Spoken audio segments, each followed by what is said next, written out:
Hello, dear Goinkans. I hope everybody is fine.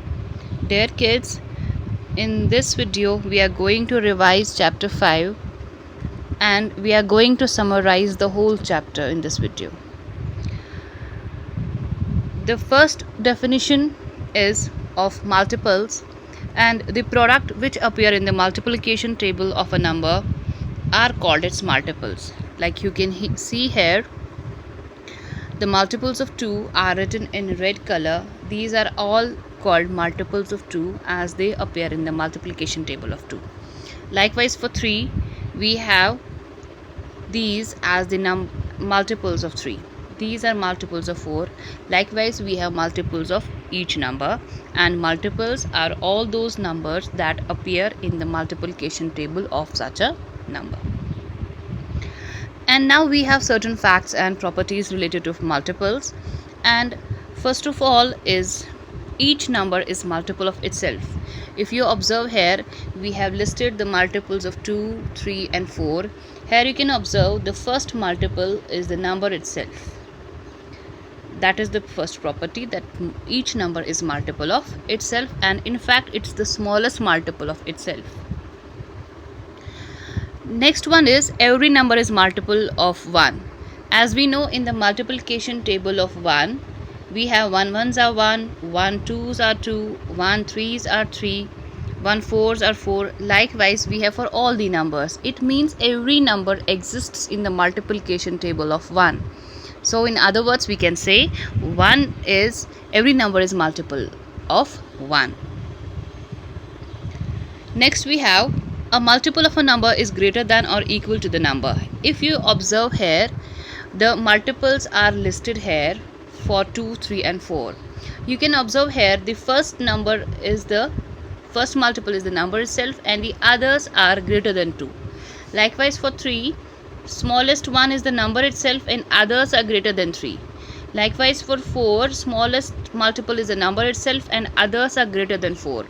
This holds for all the numbers. That means multiple of a number is either equal to, that is the number itself, first multiple, or greater than it. Other multiples are greater than the number itself. Next one is a number has an uncountable number of multiples. There is no largest multiple of a number. Like we have natural numbers, they are endless counting numbers, 1, 2, 3, 4, so on. It has no end. Likewise, multiples has no end. These were the properties and facts related to multiples. Next comes the common multiples. Those multiples that are common in both the numbers, 2 or more numbers, those multiples are said to be common. For example, here we have found common multiples of 4 and 5. You can observe we have listed the multiples of 4 and 5. Then the multiples which are present in both are said to be common multiples. Next we have factors. There are two ways of defining a factor, and as already discussed, that whenever we multiply any two numbers, the number we get, this 8, this is multiple of 2 and 4, and 2 and 4 are its factors.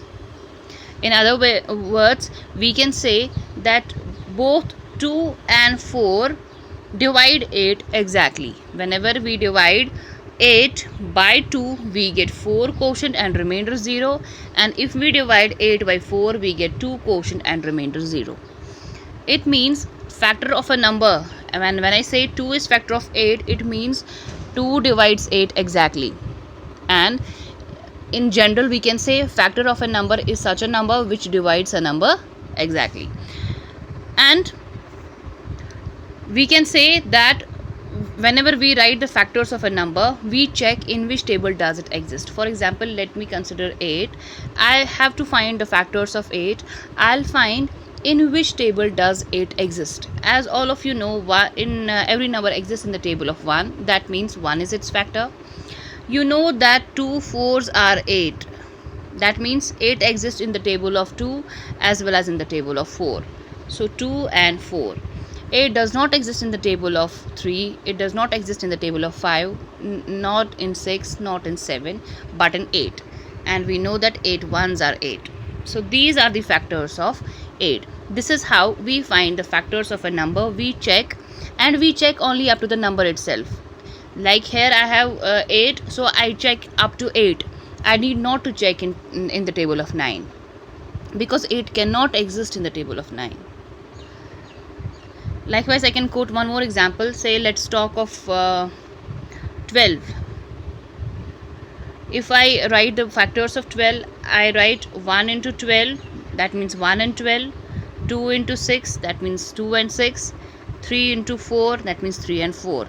So, and 4 into 3, that is reverse, repetition is done, and the factors are same, 3 and 4. So what are the factors of 12? It's 1, 2, 3, 4, 6 and 12. And moreover, we always write the factors in the ascending order.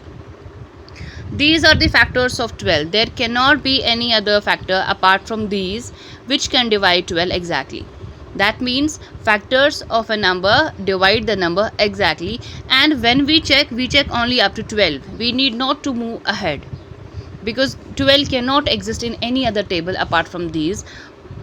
A number always exists in the table smaller than it, not in the greater number. This was all about the definition. Now we have certain facts and properties related to it, and you must have observed whenever we find a factor or factors of any number, we observe that 1 is factor of every number. In fact, it is the smallest factor of every number. Second, we one more thing we have observed, that each number is the greatest factor of itself. Say, when I discussed here about 12, I wrote last factor 12. When I talked about 8, I wrote last factor as 8. So there is no any other number apart from greater than 8 which can divide 8 exactly. Likewise, for 12, there is no any other number greater than 12 which can divide 12 exactly. That means a number itself is the greatest factor of a number. Next is, whenever a number is divided by any of its factors, there is no remainder. That is the definition of the factor, that when we divide a number by any of its factors, there is no remainder. And moreover, unlike multiples, factors are finite, limited. As in multiples, we said that multiples are infinite, there is no end. But here in factors, we have limited number of factors for a number. Next, we have common factors. Those factors which are present in both are called common factors. And we have already discussed two methods, that were multiplication method and division method. That was discussed in exercise 5. Those were the methods that are used to find the factors of a number. And one more method is factor tree method. And through this factor tree method, we can find out the factors of a number. Like we have taken here the example of 12, and 2 factor trees are made. And factor tree is a tree shaped structure made for a number, in which branches are taken out in such a way that the product of these two numbers is this number back. You can observe here 2 into 6 is 12, then 6 is again factorized to 2 and 3. So this is the one of the factor trees of 12. One more is this one. 12 is factorized into 4 and 3, and then 4 is again factorized into 2 and 2. Students can try, they can make the factor trees of other numbers as well, and can practice more and more.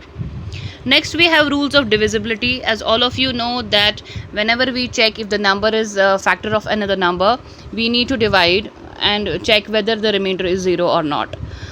It is possible for smaller numbers to divide them, but when we have huge numbers, large numbers, at that time the division takes much time, it becomes hectic. So for such situations, we apply the rules or tricks, and those rules are known as rules of divisibility or tests of divisibility.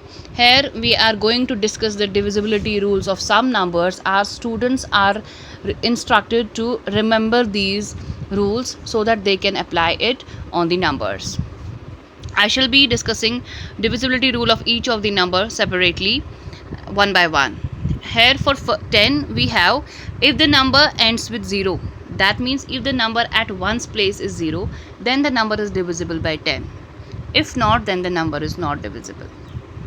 Next, we have, here are certain examples as well. Here you can see 0 is at one's place in each of these, so all of these would be divisible by 10. If there is any other digit apart from 0, then the number is not divisible by 10, and we need to check only the digit at one's place. We don't bother for the digit at other places. For tens, for hundreds and thousands, no matter what digits there are, we only focus on the digit at one's place. Likewise, for 2, we need to check the digit at one's place again. If the digit at one's place is among them, that is even number. If the digit at one's place is 0, 2, 4, 6 or 8, these are even numbers. If the digit at one's place is among them, that means that number is even, and every even number is divisible by 2. Here are certain examples written, and you can observe here all the numbers end with an even number, so all of these are divisible by 2. Next we have for 5. For 5, the number should end either by 0 or by 5. That means at one's place, the digit should be either 0 or 5.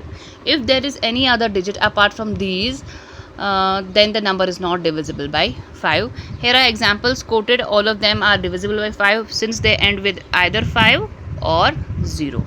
If there is any other number apart from these two, then the number is not divisible by 5. Next we have divisibility rule of 3 and 9. They are almost same.